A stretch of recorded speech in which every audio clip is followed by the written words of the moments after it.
Didžiausias praradimas gyvenime. Kas tai? Nesenai išgirdau tokią mintį. Noriu pasidalinti ją su tavimi. Žmogus gali prarasti darbą, pinigus, verslą.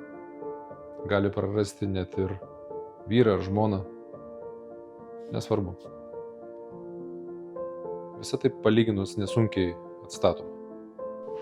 Pavojingiausias praradimas yra, kada žmogus praranda tikėjimą savimi. Kai jis praranda tikėjimą savimi, jis pradeda užsidaryti savyje. O tai gali nuvesti į labai prastą psichologinę būseną, iš kurios pakilti kai kada būna net ir neįmanoma. Net jei visas pasaulis nuo tavęs nusisuktų, kol tu tiki savimi, savo jėgomis, tu viską gali įveikti.